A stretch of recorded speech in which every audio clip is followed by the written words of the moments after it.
भगवत गीता श्लोक क्लास में आज है 16वें अध्याय का 7वां श्लोक।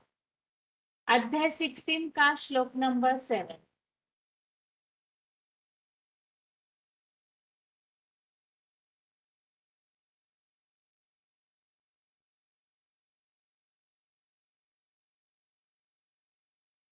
सोलहवें अध्याय के 6वें श्लोक में हमने समझा है कि इसी दुनिया में ही दो प्रकार की सृष्टि है। एक तो देवताओं की भी और द्वापर कलयुग रूपी असुरों की भी। तो भगवान आगे अर्जुन को आसुरी गुणों की सृष्टि क्या है उसे समझा रहे हैं और उसी संबंधित 16वें अध्याय के इस 7वें श्लोक में कुछ बातें बताई हुई है कि आसुरी जो गुण है वो क्या क्या होते हैं। 16वें अध्याय का 7वां श्लोक है, प्रवृत्तिं च निवृत्तिं च जना न विदुरासुरः न शौचम नापि चाचारो न सत्यम तेषु विद्यते।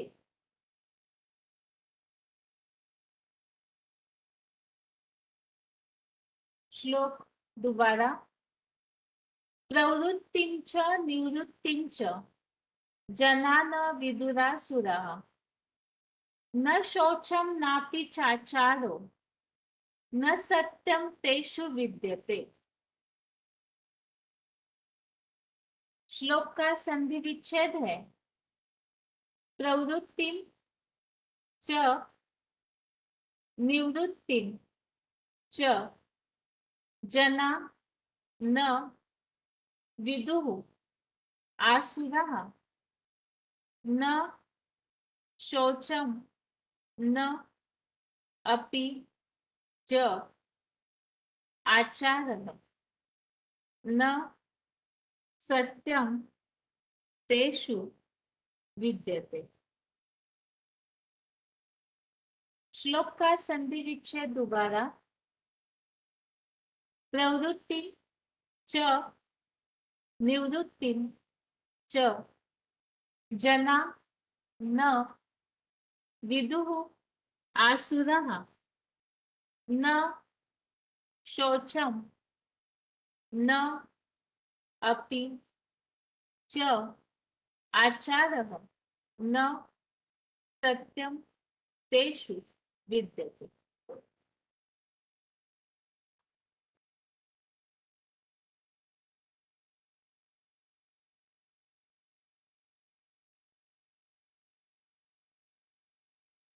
शब्दों के अर्थ है,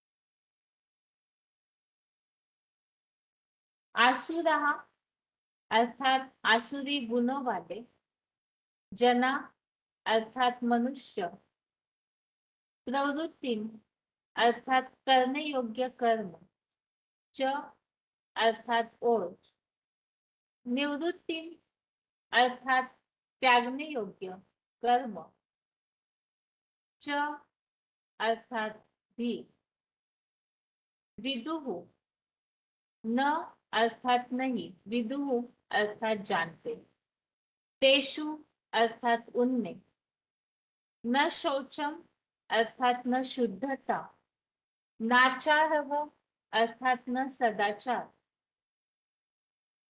च अर्थात और, सत्यम अर्थात सत्यता, अपि अर्थात भी, न अर्थात नहीं, विद्यते अर्थात होती, न विद्यते अर्थात नहीं होती। शब्दों के अर्थ दोबारा, आसुरः अर्थात आसुरी गुणों वाले, जना अर्थात मनुष्य, प्रवृत्तिम अर्थात करने योग्य कर्म, च अर्थात और, निवृत्तिम अर्थात त्यागने योग्य कर्म, च अर्थात भी, विदुः न अर्थात नहीं, विदुः अर्थात जानते, तेषु अर्थात उनमें, च न शौचम अर्थात न शुद्धता, नाचारः अर्थात न सदाचार, च अर्थात और, सत्यम अर्थात सत्यता,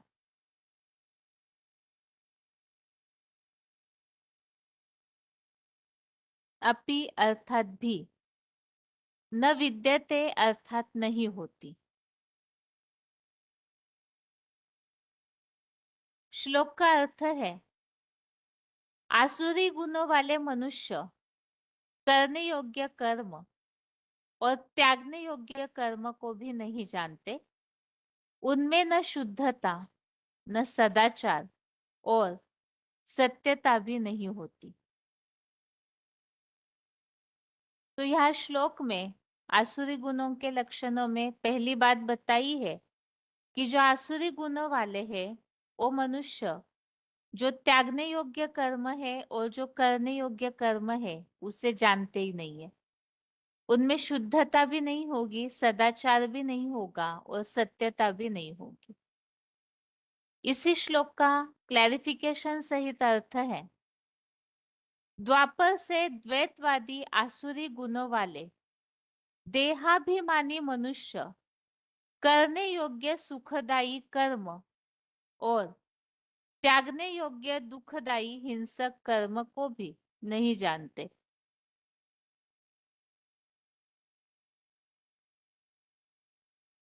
उनमें नारकीय भ्रष्ट इंद्रियों की तीव्र लोलुपता के कारण से न तन मन धनादि की शुद्धता, न सदाचार और सत्यता भी द्वापर कलयुगी नरक में उत्तरोत्तर तीव्रतर घटती कलाएं भी विद्यमान नहीं होती। कलयुगांत में कलाएं। तो इस तरह से जो आसुरी गुण वाले हैं वो देह अभिमान के कारण वो मनुष्य सुखदायी कर्म क्या है उसे भी नहीं समझते और त्यागने योग्य अर्थात जो भ्रष्ट इंद्रियों की हिंसा का दुखदायी कर्म है जो द्वापर युग से शुरू होता है, तो ऐसे दुखदायी हिंसक कर्म को भी नहीं जानते कि ऐसे कर्मों को त्यागना चाहिए जिससे आदि से अंत तक दुख ही दुख मिलता है। नारकीय भ्रष्ट इंद्रियों की तीव्र लोलुपता के कारण अर्थात इन विकारी इच्छाओं के कारण भ्रष्ट इंद्रियों के सुखों को ही सब कुछ मानते हैं, तो उसकी लोलुपता अर्थात तीव्र इच्छाओं के कारण उनमें न तन मन धन आदि की शुद्धता रहती है, न सदाचार और सत्यता भी नहीं होती। कलयुगांत में पहुंचते पहुंचते कलाहीन हो जाते हैं। तो श्लोक में आसुरी गुणों के लक्षणों में इन बातों को बताया हुआ है जो कलयुग में इस तरह के लोगों की भावनाएं दिखने में आती है कि भ्रष्ट इंद्रियों के जो कर्म है उसे त्यागना चाहिए, ये उन्हें समझ ही नहीं आता। और जैसे अध्याय 4 में हमने समझा है, यस्य सर्वे समारंभा काम संकल्प वर्जिता।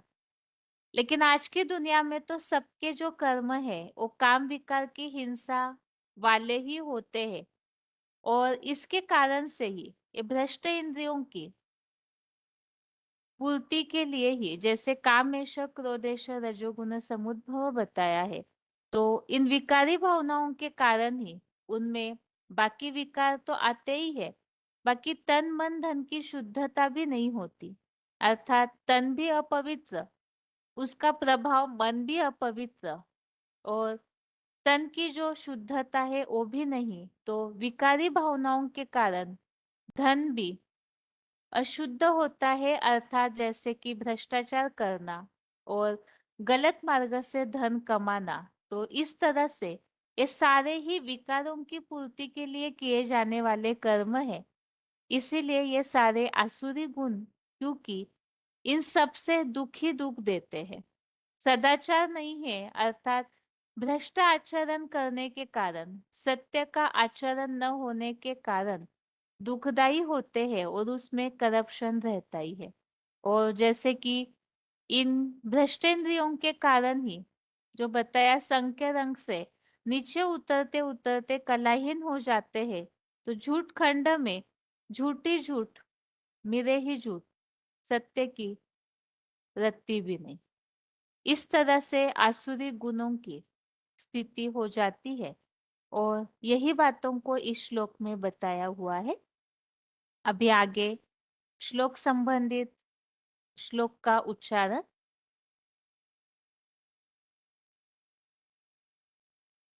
वृत्तिं च निवृत्तिं च जना न विदुरासुरः न शौचन्नापि चाचारो न सत्यन्तेषु विद्यते। द्वापुर से द्वैतवादी आसुरी गुणों वाले देहाभिमानी मनुष्य करने योग्य सुखदायी कर्म और त्यागने योग्य दुखदायी हिंसक कर्म को भी नहीं जानते। उनमें नारकीय भ्रष्ट इंद्रियों की तीव्र लोलुपता के कारण से न तन मन धन आदि की शुद्धता, न सदाचार और सत्यता भी, तीव्रतर घटती कला भी द्वापर कलियुगी नरक में सदा काल विद्यमान नहीं होती। कलियुगांत में कलाहीन वृत्तिं च निवृत्तिं च जना न विदुरासुरः न शौचन्नापि चाचारो न सत्यन्तेषु विद्यते। द्वापुर से द्वैतवादी आसुरी गुणों वाले देहाभिमानी मनुष्य करने योग्य सुखदायी कर्म और त्यागने योग्य दुखदायी हिंसक कर्म को भी नहीं जानते। उनमें नारकीय भ्रष्ट इंद्रियों की तीव्र लोलुपता के कारण से न तन मन धन आदि की शुद्धता, न सदाचार और सत्यता भी, तीव्रतर घटती कला भी द्वापर कलियुगी नरक में सदा काल विद्यमान नहीं होती। कलियुगांत में कलाहीन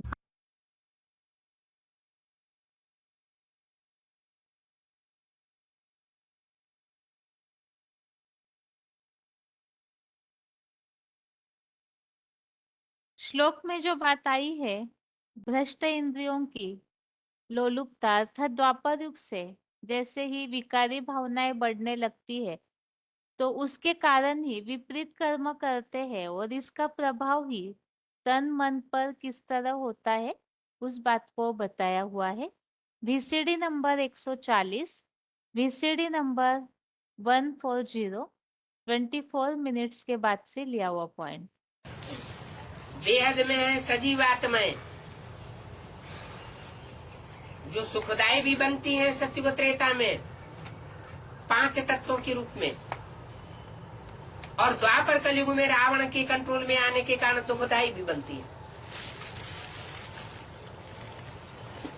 अभी वो 5 तत्व कुदरत के 5 ही रूप दुखदायी बन चुके हैं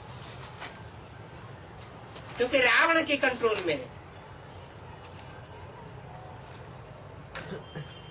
तो ये 10 सिरों वाला चित्र है रावण का। अभी बाप ने तुमको सारा राज समझाया है।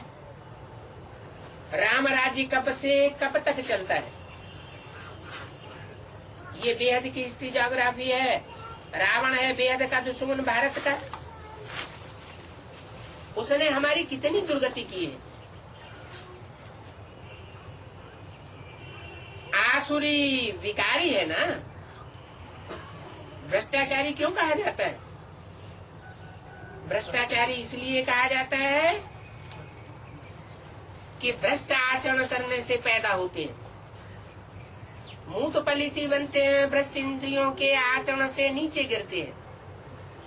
तन से भी शक्ति छीण होती है, मन की भी शक्ति छीण होती है, समय भी बर्बाद जाता है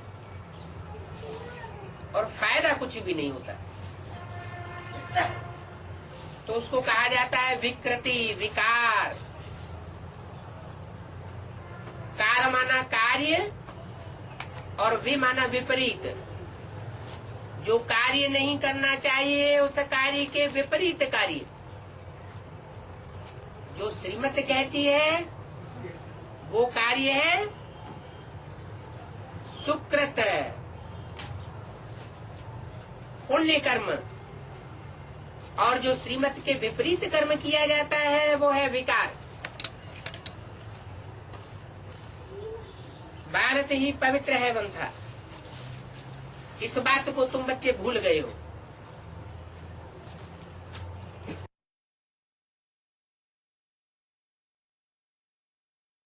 आगे है द्वापर युग से कलाहीन हो जाते हैं, तो जैसे बताया कि झूठ खंड में सत्य रहता ही नहीं है। VCD number 657, VCD number 657, 16 minute के बाद से लिया हुआ पॉइंट। दुखदाई है रावण और सुखदाई है राम। सुख देने वाला एक है और दुख देने वाले रावण के अनेक सिर हैं और मुखिया बनकर के बैठे। एक है सुखदाता, बाकी सब है दुखदाता। तो सत्य किसे कहा जाए, ज्ञान किसे कहा जाए?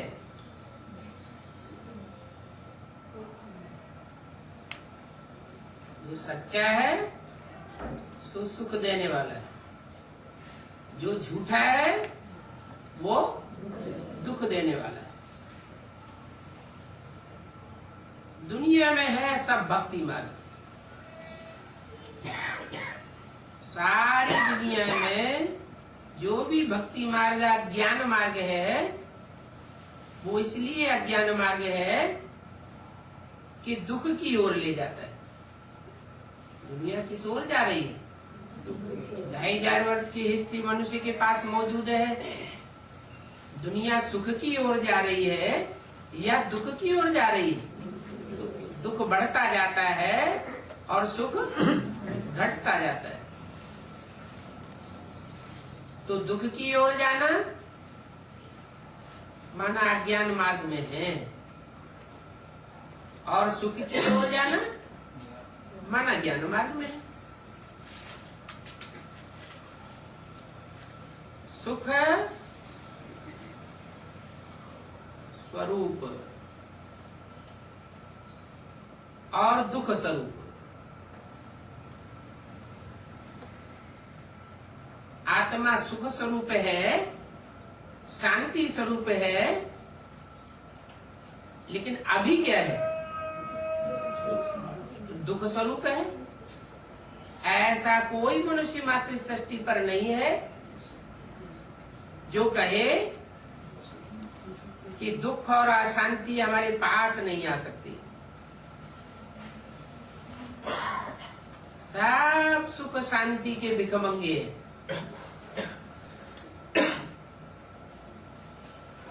माना सब सत्य से दूर है और असत्य से चिपके हुए हैं। सत्य एक बाप सत्य और अनेक है असत्य। ये है झूठ खंड। झूठ खंड में सब झूठे, झूठे लेना, झूठे देना, झूठे भोजन, झूठ चबेना, हर बात में झूठ ही झूठ।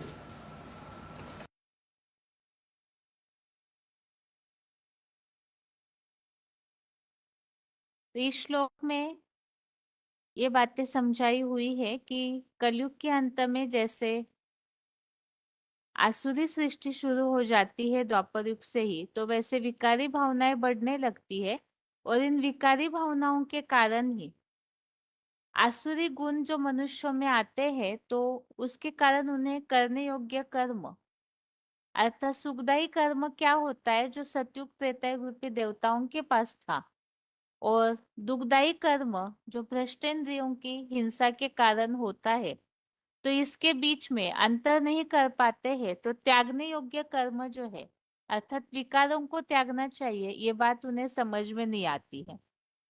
और दूसरा, इसके कारण ही, भ्रष्ट इंद्रियों के आचरण के कारण ही वो इच्छाएं इतनी बढ़ी हुई होती है, जिस कारण तन मन धन में शुद्धता नहीं होती, न सदाचार होता है और न सत्यता रहती है। अभी आगे है रिवीजन। 12वें अध्याय का 16वां श्लोक, अध्याय 12 का श्लोक नंबर 16 और 17। यहाँ भगवान के प्रिय भक्त कौन है, उनके गुणों को या लक्षणों के बारे में हम श्लोकों में समझ रहे हैं कि भगवान किन्हें पसंद करते हैं। क्योंकि इसके पीछे जो भी श्लोक हम सीखते आए हैं 12वें अध्याय के, उसमें किस तरह से भगवान को याद करना चाहिए, अव्यभिचारी याद होने के लिए क्या क्या पुरुषार्थ या प्रयास होना चाहिए, वो बातें बताई हुई है। और जो इस तरह से अव्यभिचारी याद करते हैं, तो वो भगवान को किस तरह प्रिय होते हैं, उनके लक्षण क्या होंगे, भगवत प्राप्त पुरुषों के लक्षण, वो यहाँ श्लोकों में बताए जा रहे हैं। और आज के रिवीजन का 16वां श्लोक है, अध्याय 12 का श्लोक नंबर 16 है। अनपेक्षः शुचिर्दक्ष उदासीनो गतव्यथः सर्वारंभ परित्यागी यो मद भक्तः समे प्रियः। श्लोक दोबारा। अनपेक्षः शुचिर्दक्षः उदासीनो गतव्यथः सर्वारंभ परित्यागी यो मद भक्तः समे प्रियः। अर्थात जो मेरे व्यक्तित्व सिवाय और कोई की अपेक्षा न करे, तन मन धन से पवित्र कुशल है, अपने पराये प्रिय अप्रिय में पक्षपातहीन, अपने तन मनादि की व्यथाओं से रहित है, सब सांसारिक कार्यों का भली भांति त्यागी, वह मेरा भक्त मुझे प्रिय है। तो श्लोक में बताया हुआ है भगवान को प्रिय भक्तों की और लक्षण। एक तो इस दुनिया में किसी से कोई अपेक्षा न करे, क्योंकि कलयुग अंत में वैसे भी सभी स्वार्थी हो जाते हैं। जब भगवान इस सृष्टि पर पुरुषोत्तम संगम युग में अर्थात कलयुग अंत और सतयुग की शुरुआत के बीच के पीरियड में आते हैं, तो उस समय तो सभी स्वार्थी हो चुके हैं और इसीलिए ही इस दुनिया में एक भगवान के अलावा और किसी की अपेक्षा न करे। और बताया कि तन मन धन से पवित्र और कुशल है, अपने पराये प्रिय अप्रिय में पक्षपातहीन, अपने तन मनादि की व्यथाओं से रहित, सब सांसारिक कार्यों का भली भांति त्यागी, वह मेरा भक्त मुझे प्रिय है। तो तन मन आदि की व्यथाओं से रहित अर्थात कलयुग अंत में दुखी तो सभी रहते हैं, लेकिन उन सब बातों में उलझे हुए न होना, उन सब से अपनी अवस्था को इस तरह से कमल पुष्प की तरह बनाए हुए और सांसारिक कार्यों का भली भांति त्यागी, जिसके लिए बताया हुआ है कि एक ईश्वरीय धंधे के अलावा बाकी सभी धंधों में नुकसान है, तो इसीलिए ही सांसारिक कार्यों का भली भांति त्यागी। अब यह श्लोक में जो बात आई हुई है, इसी तरह की बातें कि एक भगवान के अलावा और किसी का भी सहारा न लेने वाले,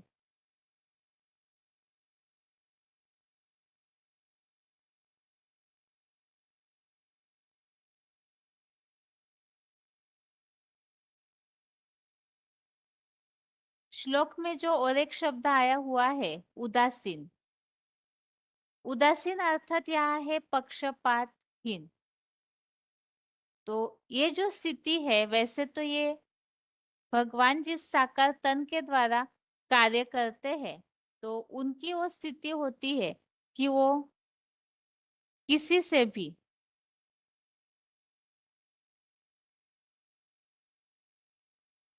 पक्षपात नहीं करते हैं, सबके प्रति समान भावना।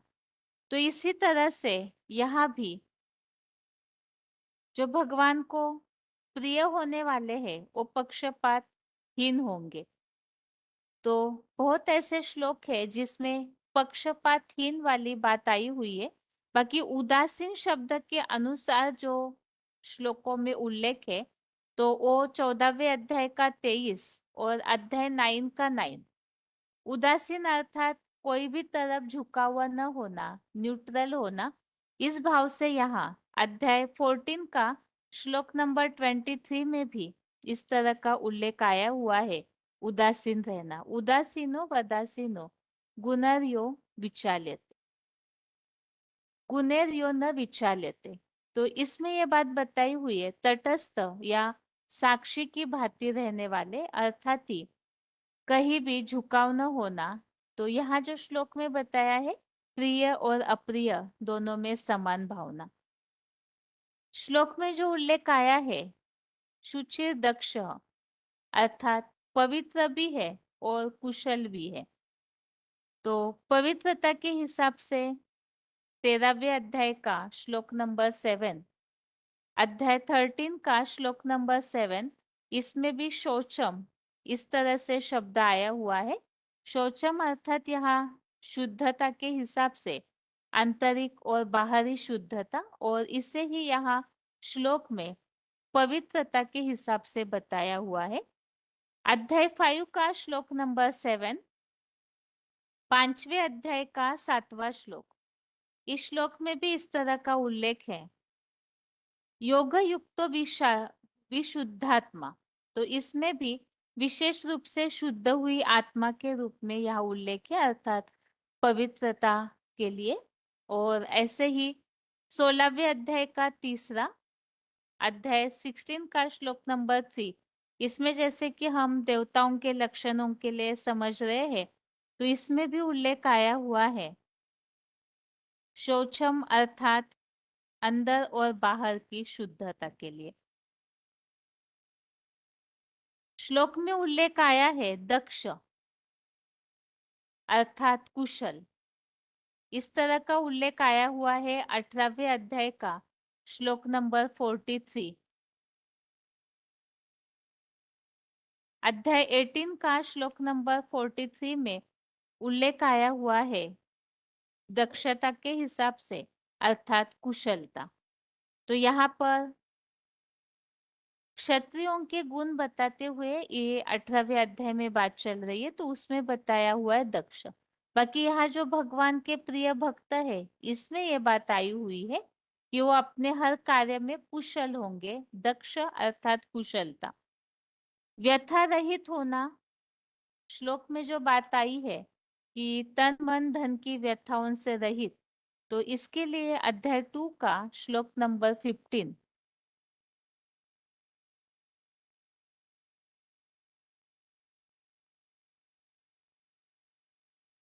दूसरे अध्याय का 15वां श्लोक, इसमें जो उल्लेख आया हुआ है कि जो अमरत्व के लिए योग्य बनता है ऐसे पुरुष के लक्षणों में यम ही न व्यथयन्ते ते पुरुषम पुरुष सब शभ सम दुख सुखम धीरम सोमृतत्वाय कल्पते। तो इसमें बताया हुआ है अन्य जो भी तन मन धन की व्यथाएं है उन सब से दूर रहने वाले उस धैर्यवान पुरुष को कोई भी प्रकार के विषय व्यथित नहीं करते और सुख दुख सब स्थितियों में समान रहता है। ऐसे ही सांसारिक कार्यों का भली भांति त्यागी, सब कर्मों का भली भांति त्यागी। तो इसके लिए अध्याय 14 का श्लोक नंबर 25, 14वें अध्याय का 25वां श्लोक, इसमें बताया है सर्वारंभ परित्यागी। तो इसमें भी सांसारिक कर्मों का परित्याग करने की बात 14वें अध्याय में चल रही है। इसमें भी जो ऐसे हैं जो 3 गुणों को पार कर जाते हैं ऐसे पुरुषार्थी आत्माओं के क्या लक्षण है उस टॉपिक में बताया है कि वो सर्वारंभ परित्यागी अर्थात सब सांसारिक कर्मों का त्यागी होगा। ऐसे ही अध्याय 18 का श्लोक नंबर 49,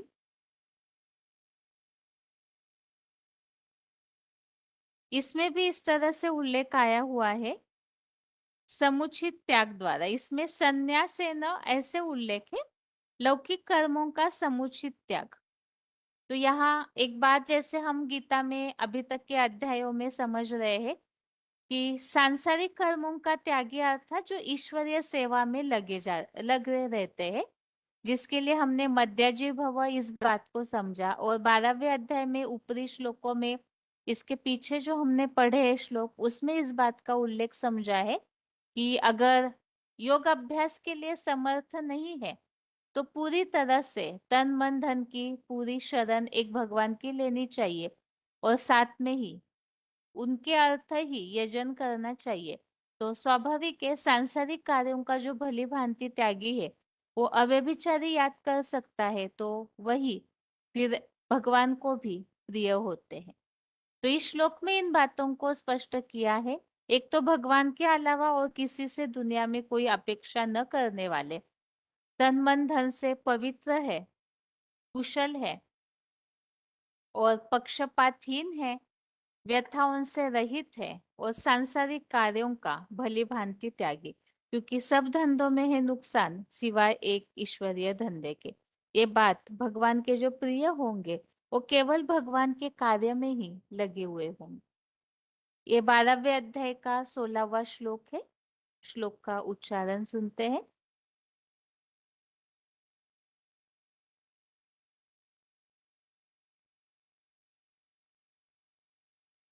अनपेक्षः शुचिर्दक्षः उदासीनो गतव्यतः सर्वारम्भपरित्यागी यो मद्भक्तः स मे प्रियः। जो मेरे व्यक्तित्व के सिवाय और कोई की अपेक्षा न करे, तन मन और धन से पवित्र, कुशल, अपने पराये, प्रिय अप्रिय में पक्षपात रहित, अपने तन मनादि की व्यथाओं से रहित, सब सांसारिक कार्यों का भली भांति त्यागी, मेरा भक्त मुझे प्रिय है।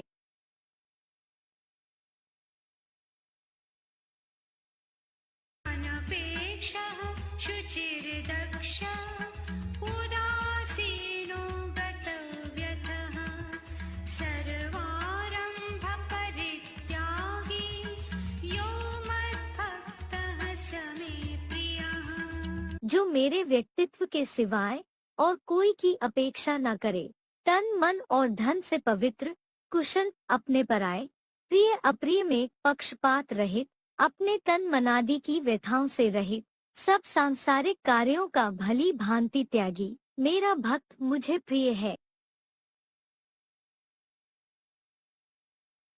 श्लोक में बात आई है कि मेरे व्यक्तित्व के सिवाय और कोई की अपेक्षा न करे, अर्थात इस दुनिया में एक भगवान के अलावा और किसी से कोई अपेक्षा न करे। ये ऑडियो का पॉइंट है, ऑडियो नंबर 274।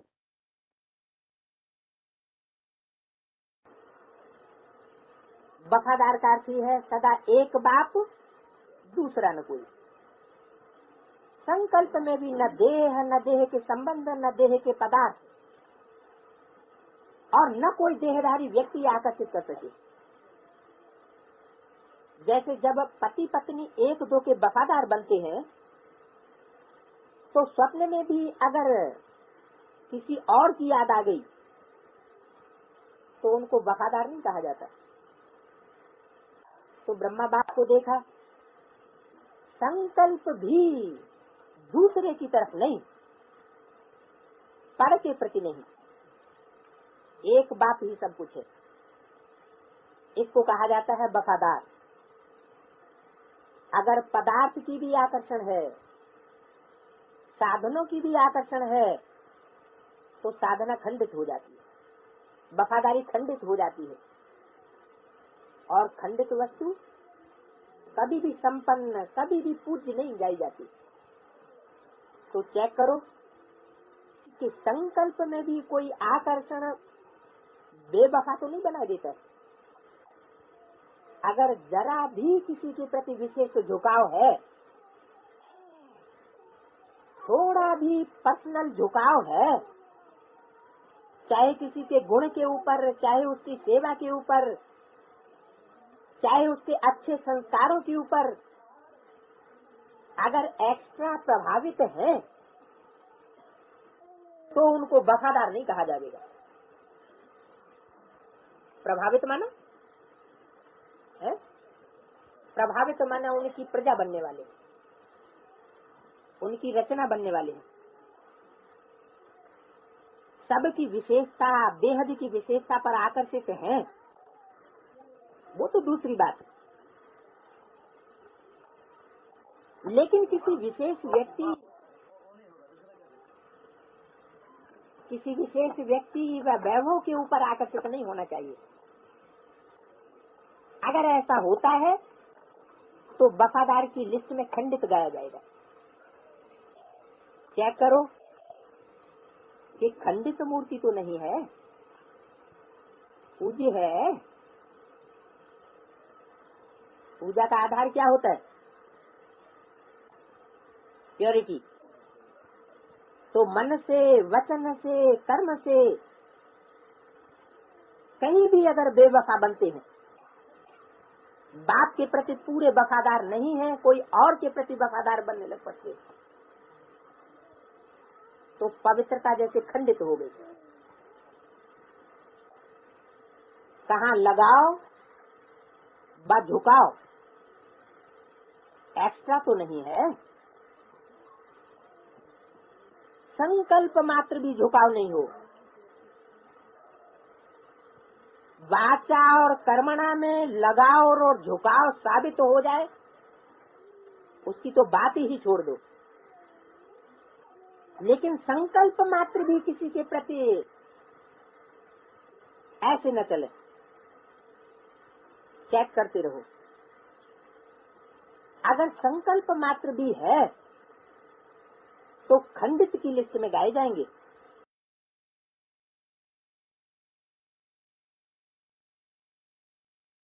अगला पॉइंट है तन, मन और धन से पवित्र।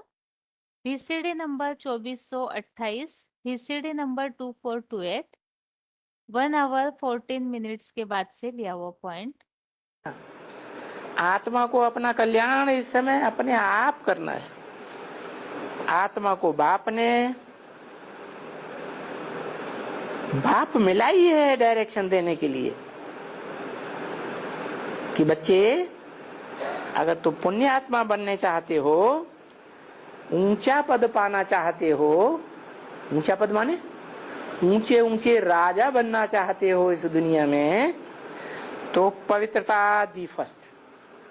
क्या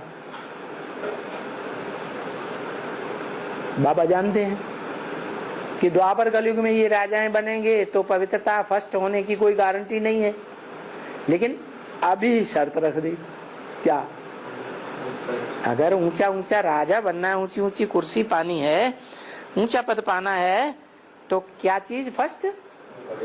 पवित्रता फर्स्ट। कौन सी पवित्रता फर्स्ट? तन भी पवित्र जगह लगे। क्या? तन का लगाव कहाँ लगे? तन कहाँ स्वाहा हो? यज्ञ कुंड में।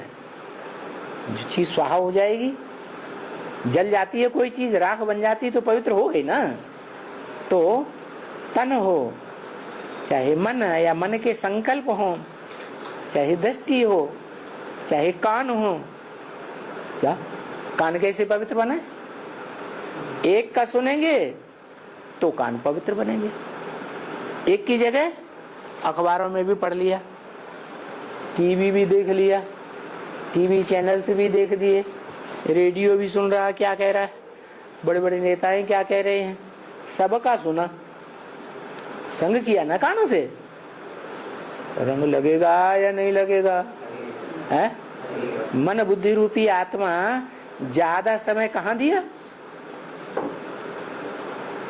कुसंग में दिया, या बाबा की वाणी जिसे सत्य कहा जाता है, सच्ची वाणी, उसमें हमने अपना मन बुद्धि का संग लगाया। तो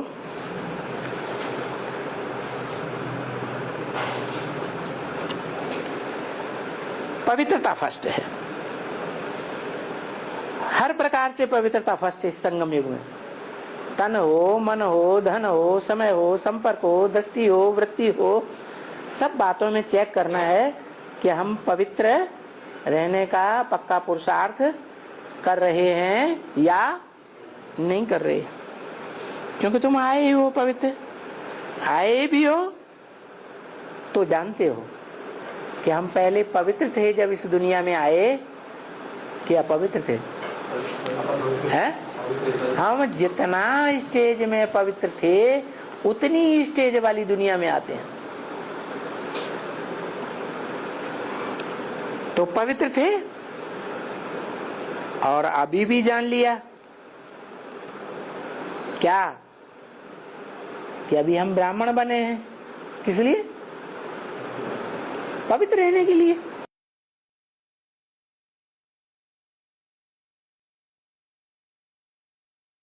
अगला पॉइंट है पक्षपातहीन, जो बताया है अपने पराये सब में उदासीन अर्थात पक्षपातहीन रहने वाले। वार्तालाप नंबर 630, डिस्कशन नंबर 630।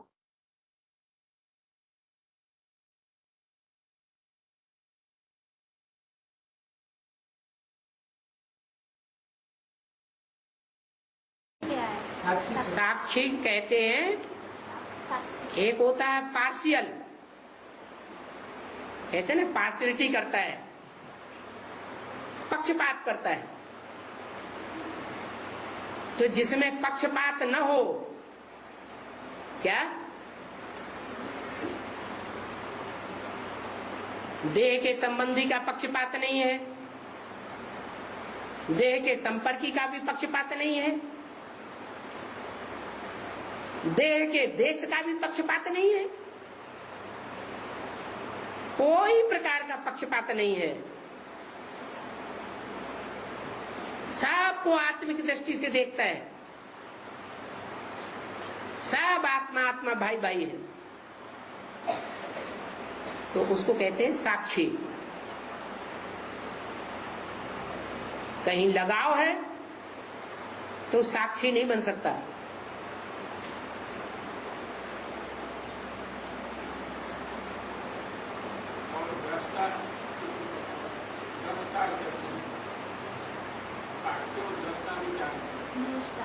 साक्षी दृष्टा, साक्षी दृष्टा माने साक्षी होकर के देखे। साक्षी होके वही देख सकता है जो अपने को आत्मा समझता है और सबको आत्मिक रूप में देखता है, बिंदु रूप में देखता है, देह के रूप में नहीं देखता कि ये राजा है, ये रंक है, ये ब्राह्मण है, ये भंगी है, इस रूप में नहीं देखता। दृष्टा माने देखने वाला, सबको आत्मिक दृष्टि से देखने वाला।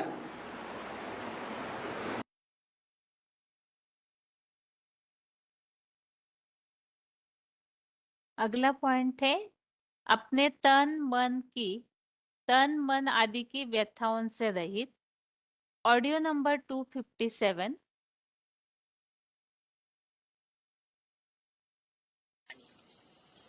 अभी तो बाप आया हुआ है हम देहाभिमानी बच्चों को आत्माभिमानी बनाने के लिए, और ये भी गारंटी करता है कि सिर्फ 21 जन्म की ही बात नहीं है कि 21 जन्म तुम बच्चे आत्माभिमानी बनकर के सुख भोगेंगे। नहीं, 21 जन्मों के आधार पर 63 जन्मों का भी हिसाब किताब बन जाता है। जो 21 जन्म में 100% आत्माभिमानी बनने का पुरुषार्थ लंबे समय तक करेगा, वो 63 जन्मों में भी आत्माभिमानी बनकर के सुख भोगेगा, शांति भोगेगा। उसको कोई दुखी नहीं कर सकता। लोग देखने वाले भले समझे कि इसके ऊपर बड़ी आफतें आई, लेकिन वो अपने अंदर महसूसता नहीं करेगा। करेगा? नहीं करेगा। महाराणा प्रताप ने जब घास की रोटियां खाई तो क्या उनको अंदर से आंसू आया होगा कि हमको घास की रोटियां खानी पड़ी, कितना दुख आ गया, हमसे ज्यादा दुख इस दुनिया में कोई नहीं? ऐसा उनके अंदर भाव आया होगा? नहीं। उस आत्मा के अंदर सुख और शांति का आगार बस रहा था। वो तो अपने ऊपर और खुशी होगी वो आत्मा कि मेरा ऐसा पार्ट देश की सुरक्षा के लिए, स्वाभिमान जगेगा। जहाँ स्वाभिमान होता है वहाँ किसी प्रकार का दुख महसूस हो ही नहीं सकता। ये अपने मन को कंट्रोल करने की बात है, सुख और दुख। कोई कहते हैं सहन करना पड़ता है। अरे सहन करना पड़ता है, इसका मतलब ये है कि तुम्हारी आत्मा कमजोर है। जब आत्मा में कमजोरी है तो सहन करना महसूस होता है, और आत्मा अगर पावरफुल है तो सहन करना लगेगा नहीं। हर हालात में आत्मा अपने को सुख में, शांति में, स्टेज में महसूस करेगी। और ये अवस्था बनानी कहाँ है? इस अवस्था का बनाना इस टाइम पर होना चाहिए। चाहे कैसी भी स्थिति हो, कैसी भी परिस्थिति हो, कैसे भी व्यक्ति संसर्ग में आने वाले क्यों न हो, कैसी भी समस्याएं पैदा करने वाले क्यों न हो, लेकिन हमारी आत्मा सुख मौज में मस्त बनी रहे। लेकिन ये कब होगा? कब होगा ऐसा? ऐसी ताकत हमारे अंदर कब आएगी? आत्माभिमान की, स्वाभिमान की, जो हमारा ऐसा वाइब्रेशन मजबूत बन जाए, पावरफुल बन जाए। जब हम आत्मिक स्टेज में स्थित होंगे, अपने को आत्मा समझेंगे, देहभान से बिल्कुल परे। मैं एक आत्मा बाप का बच्चा हूँ। आत्मिक स्थिति में मैं शिववंशी बाप का बच्चा हूँ, और देह के रूप में माने ब्राह्मण के रूप में मैं माता पिता का बच्चा हूँ। बस माता पिता और कुछ नहीं। सारी दुनिया मर गई।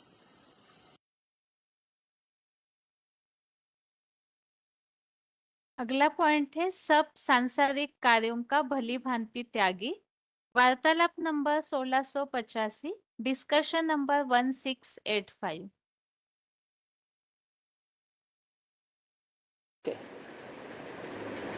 उस यज्ञ कर्म के अलावा दुनिया में जो कुछ भी काम किए जाते हैं वो सब कर्म बंधन में बांधने वाले हैं।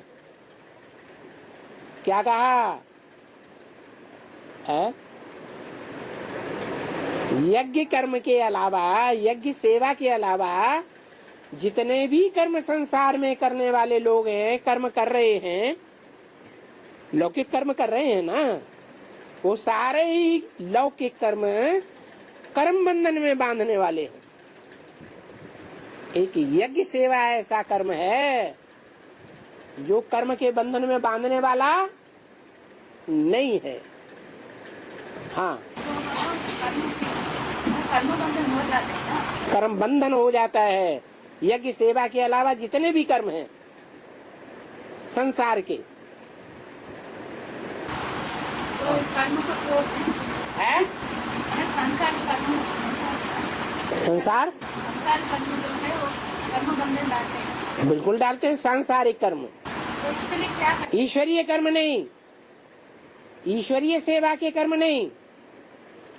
ईश्वरीय सेवा के कर्मों के अलावा इन कर्म इंद्रियों से जो भी हम कर्म करते हैं वो सब कर्म बंधन में डालने वाले हैं। ईश्वरीय सेवा के लिए इन कर्म इंद्रियों से हम जो भी कर्म करते हैं वो कर्म बंधन से क्या मुक्त करने वाले हैं। हाँ, तो सांसारिक कर्म मुक्त कैसे है? सांसारिक कर्मों से मुक्त कैसे होगा? सांसारिक कर्मों को छोड़ करके ईश्वरीय कर्म में लग जाए? अरे ये भी कोई पूछने की बात हुई?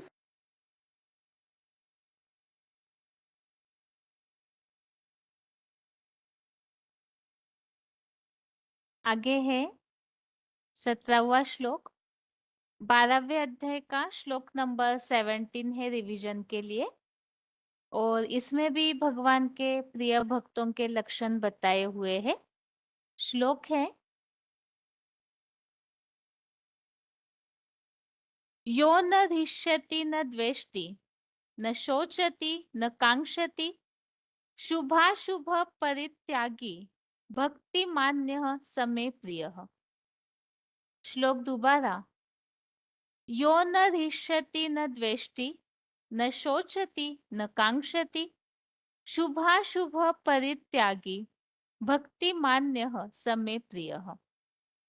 अर्थात जो प्रिय से न प्रसन्न होता है, न अप्रिय में द्वेषी है, न कोई बात का शोक करता है, न किसी व्यक्ति या वस्तु की इच्छा करता है और जो शुभ अशुभ का भली भांति सदा काल त्यागी है, ऐसा मेरे योगक्षेमम भगवत गीता का अध्याय 9 का श्लोक नंबर 22 में अटल श्रद्धा भक्ति वाला मुझे प्रिय है।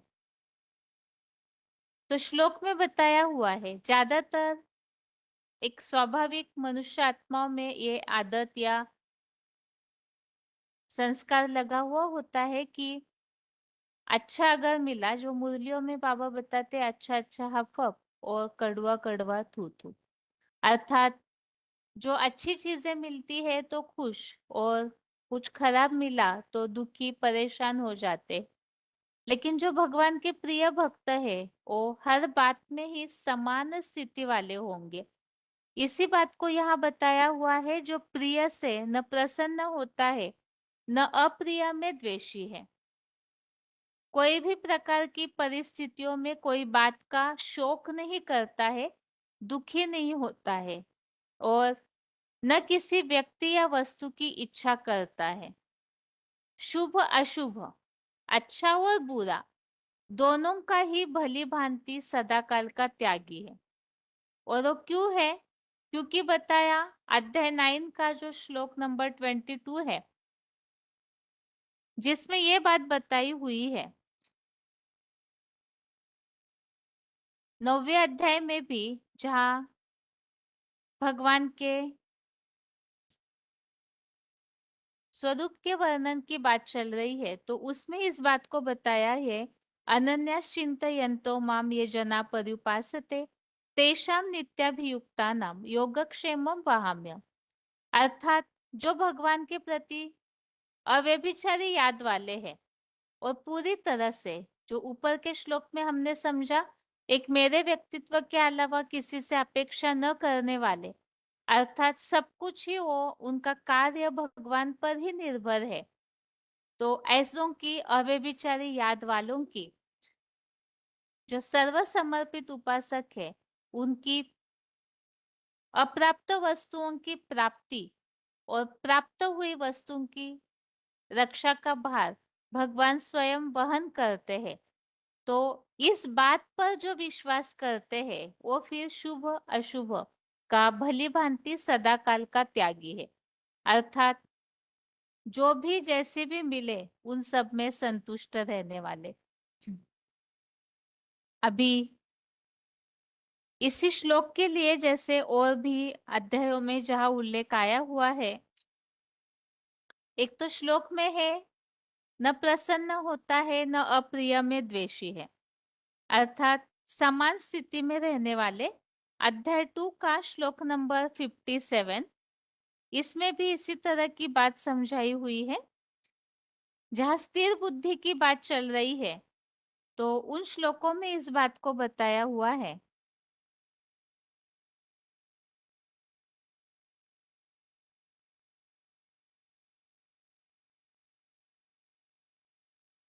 यह सर्वत्र अनभिस्नेह तत्तत् प्राप्य शुभाशुभम नाभिनंदति न द्वेष्टि तस्य प्रज्ञा प्रतिष्ठिता।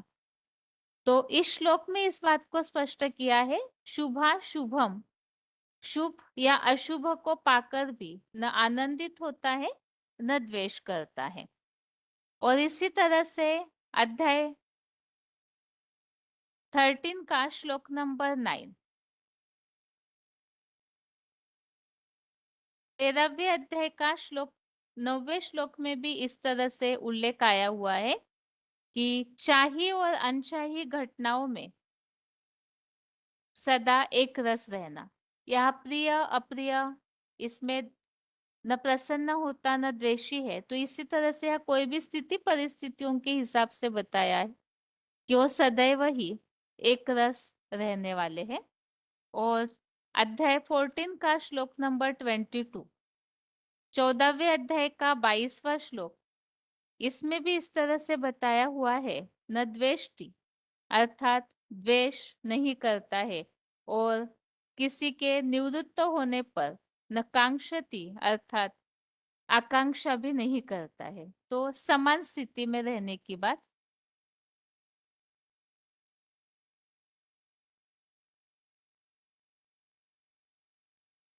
श्लोक में जैसे बात आई है, यहाँ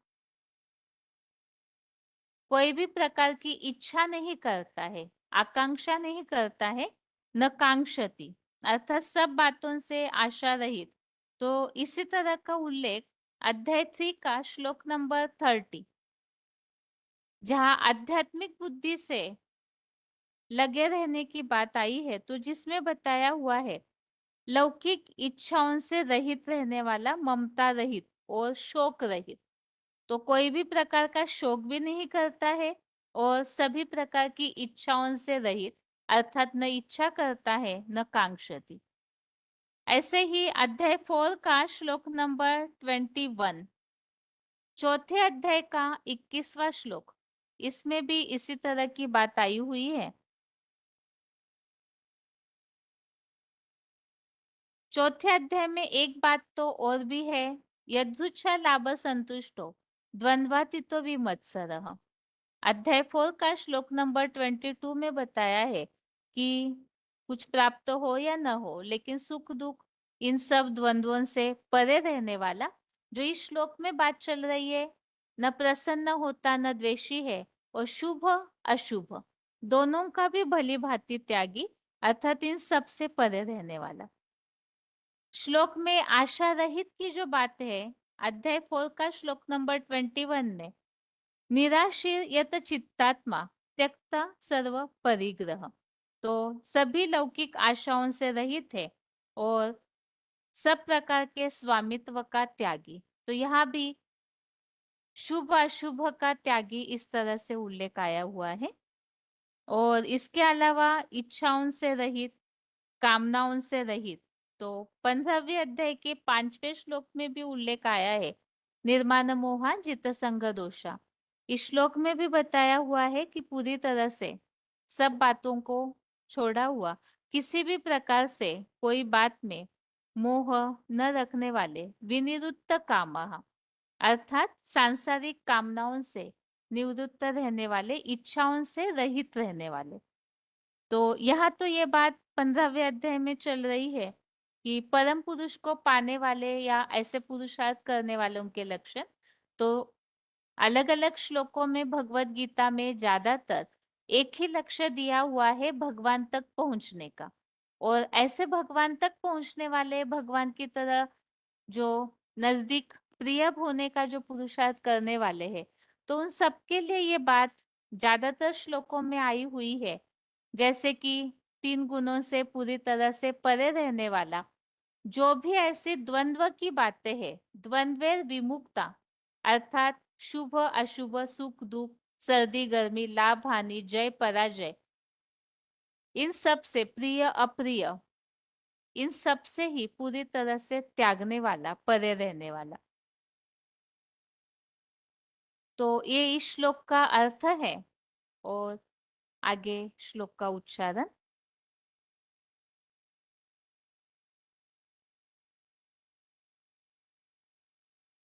श्लोक संबंधित point, VCD number 1509, VCD number 1509।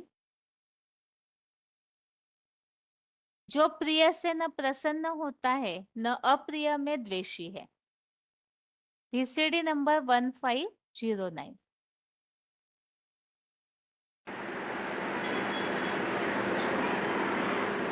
ये माखन चढ़ाते हैं, दूध चढ़ाते हैं, फूल चढ़ाते हैं, फल चढ़ाते हैं, ये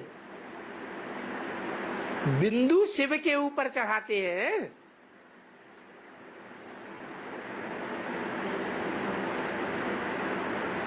शिव के ऊपर चढ़ाते हैं, किसके ऊपर चढ़ाते हैं? हैं? हाँ, वो ज्योति बिंदु शिव जिसमें प्रवेश करता है वो भोगता है, या निराकार शिव जिन ज्योति बिंदु भोगता है, वो भोगता है या अभोक्ता है? हैं? वो तो अभोक्ता है। आक और धतूरे भी चढ़ाए देते हैं, हैं? ये कैसा भोगता है? जो आकार और धतूरे भी खा जाता है, है?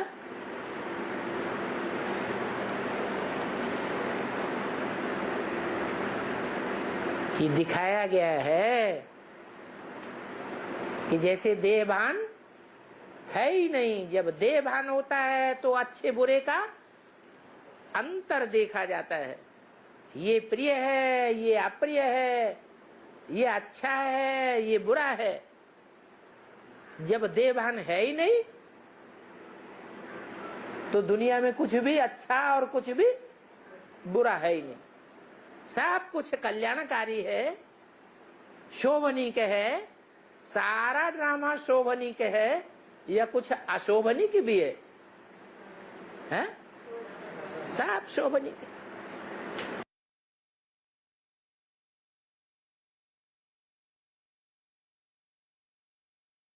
अगला पॉइंट है, अप्रिय से द्वेष नहीं करता है। VCD नंबर 2673, 12 मिनट 12 मिनट्स के बाद से लिया हुआ पॉइंट। किसी के प्रति, भगवान में तो किसी के प्रति नफरत नहीं है। उसको तो कहते ही हैं दुख करता, सुख करता। तो तुम बच्चों के पास भी, तुम भगवान के बच्चे हो ना, तुम्हारे पास भी कभी दुख का, नफरत का ख्यालात भी नहीं आना चाहिए, बैर विरोध का ख्यालात भी नहीं आना चाहिए।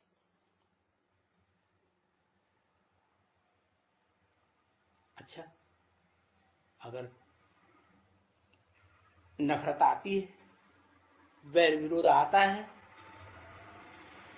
तो क्या समझे? है आता है बार बार नफरत, बैर विरोध, दिल के अंदर भी आता है, वाचा में भी कभी आ जाता हो, एक दूसरे को सुनाने लग पड़े एक दूसरे की बुराई, तो अगर वैसा ख्याल आता है तो क्या समझे? है अज्ञानी, एक बूंद के प्यासे। अगर आता है तो पक्का अपन को आसुरी संप्रदाय समझो। क्या कि हम असुर हैं, आसुरी संप्रदाय वाले, ईश्वरीय संप्रदाय नहीं कहेंगे। किसके राज्य में है? किसके राज्य में है? अभी अगर नफरत और बैर विरोध आता है तो क्या कहेंगे? रावण राज्य में। अच्छा, तो उसको फिर आत्मा अभिमानी नहीं कहेंगे, क्या कहेंगे? देह अभिमानी।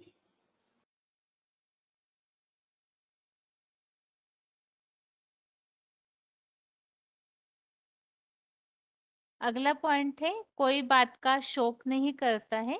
यहाँ पॉइंट्स हम इसलिए समझ रहे, भगवान के प्रिय भक्तों के लक्षण जो अध्याय 12 के श्लोक नंबर 17 में बताए हुए हैं, उसमें कोई भी बात का शोक नहीं करता है। VCD number 1145, VCD number 1145।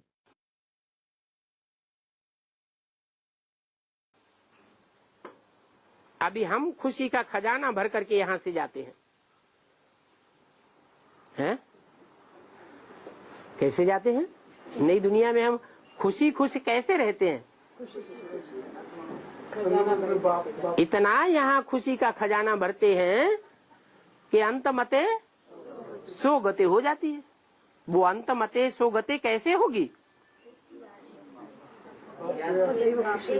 अगर यहाँ ज्ञान में आने के बाद ज्ञान की पराकाष्ठा हमारे में इतनी हो जाए कि कुछ भी होता रहे, कोई भी स्थिति परिस्थिति आती रहे, कैसा भी दुनिया का माहौल बनता रहे, लेकिन हमारी खुशी न जाने पाए। जो बाबा कहते हैं संगम युग है मौजों का युग, तो हम सदैव मौज में रहें। अच्छा, कोई को गलत फहमी हो जाए, आओ देखा न ताव देखा और हमको थप्पड़ मार दे तो है?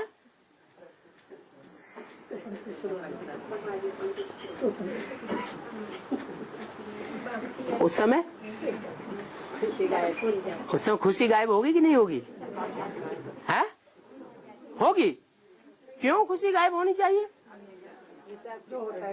अरे पूर्व जन्म में हमने ऐसा कुछ किया होगा, तभी तो आप ताबड़तोड़ हमारे साथ कोई ऐसा व्यवहार करेगा। जो ज्ञानी होगा वो हल्कापन महसूस करेगा या भारीपन महसूस करेगा? हल्कापन कैसे? थप्पड़ खाए और हल्कापन, ये क्या बात हुई है? हाँ, समझेगा कि 63 जन्म का जो हिसाब किताब है, हम तो राजयोग सीख कर राजा बनने वाली आत्माएं हैं, और राजाओं ने तो कितने कितने अत्याचार किए हैं?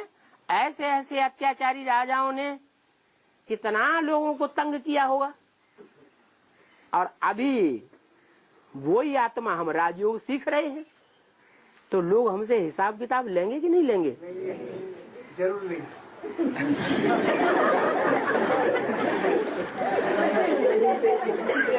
तो समझना चाहिए कि हम तो अमरलोक में जावेंगे। क्या हम तो अमरलोक में जावेंगे? क्योंकि हम योग बल वाले हैं। योग बल वाले विजयी बनेंगे और बाहुबल वाले विनाश को पावेंगे। Om Shanti.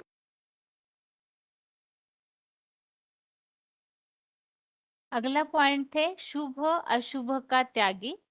VCD number 2245, VCD number 2245।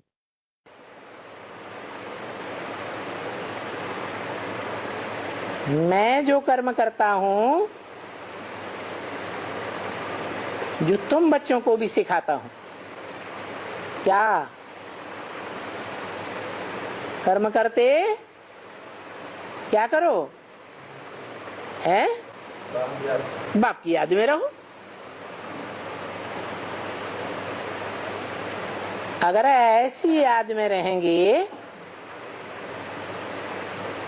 अपनी आत्मिक स्थिति में रहते हुए आत्मा के बाप को याद करेंगे, जिसको इंद्रियां ही नहीं है, तो अभ्यास करते करते तुम कौन सी स्टेज में पहुंच जाएंगे? है अतीन्द्रिय सुख की स्टेज में पहुंच जाएंगे, जिस स्टेज में 100% मन बुद्धि इंद्रियों का सुख लेने में नहीं लगेगी, इंद्रियों के सुख से अतीत हो जाएंगे।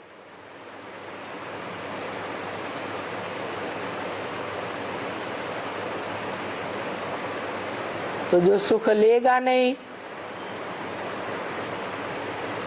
सुख का त्याग करेगा,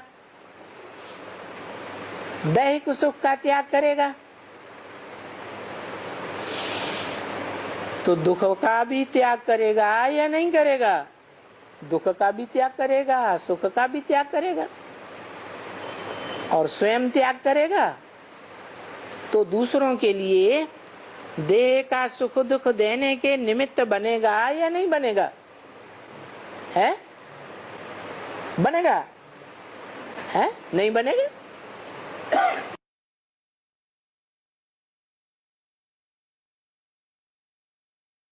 तो इस तरह से 12वें अध्याय के श्लोकों में ये दोनों श्लोक हमने समझे। 12वें अध्याय का 16 और 17, अध्याय 12 का श्लोक नंबर 16, 17। और इन दोनों श्लोकों में भी इन लक्षणों को बताया है कि एक भगवान के अलावा जो किसी से कोई अपेक्षा नहीं करता है, पवित्र है, कार्य में दक्ष है अर्थात कुशल है, पक्षपातहीन है, मानसिक व्यथाओं से कोई भी स्थिति परिस्थिति आए लेकिन मानसिक रीति से व्यथाओं से रहित है, और सब प्रकार के सांसारिक कर्मों का त्यागी, जो न प्रसन्न होता है, न कोई भी अप्रिय में द्वेषी है, शोक नहीं करता, कोई प्रकार की इच्छा नहीं रखता है, और अच्छे बुरे सब प्रकार का, शुभ अशुभ का भली भांति त्यागी है। अभी आज के श्लोक को एक बार रिवाइज करके आज का क्लास पूरा करते हैं। 16वें अध्याय का 7वां अध्याय 16 का श्लोक नंबर 7 और 16वें अध्याय में हम समझ रहे हैं आसुरी गुणों के लक्षण, जो बताया है कि इसी सृष्टि पर दो प्रकार की प्राणियों की सृष्टि है। तो दैवी सृष्टि जो है वो तो चतुर्मुखी ब्रह्मा द्वारा विस्तार से बताई गई, और भगवान अभी यहाँ आसुरी गुणों के बारे में लक्षण क्या होते हैं असुरों के वो समझा रहे हैं। तो इसमें श्लोक है, प्रवृत्तिम च निवृत्तिम च जना न विदुआ सुराः न शोचम नापि चाचारो न सत्यम तेषु विद्यते।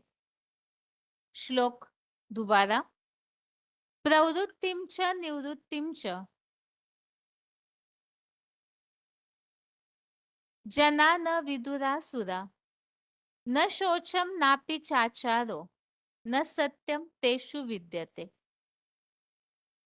अर्थात द्वापर से द्वैतवादी आसुरी गुणों वाले देह अभिमानी मनुष्य करने योग्य सुखदायी कर्म और त्यागने योग्य दुखदायी हिंसक कर्म को भी नहीं जानते। उनमें नारकीय भ्रष्ट इंद्रियों की तीव्र लोलुपता के कारण से न तन मन धनादि की शुद्धता, न सदाचार और सत्यता भी द्वापर कलयुगी नरक में उत्तरोत्तर तीव्रतर घटती कलाएं भी विद्यमान नहीं होती, कलयुगांत में कलाहीन।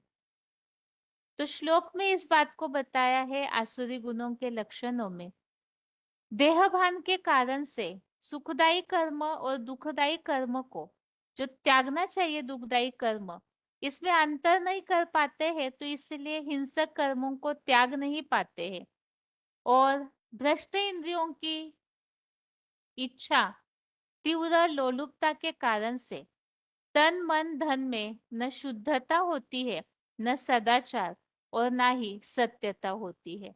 तो परिणाम स्वरूप कलयुग के अंत में कलाहीन हो जाते हैं। आसुरी गुणों के इन लक्षणों को इस श्लोक में बताया है, और अभी आगे है। आज के क्लास में हमने 12वें अध्याय का 16 और 17वें श्लोक की रिवीजन समझी, और 16वें अध्याय का 7वां श्लोक जिसमें आसुरी गुणों को, आसुरों के लक्षणों को समझा। और इसके साथ ही आज के लिए गीता क्लास यहाँ ही पूरा करते हैं। ओम शांति।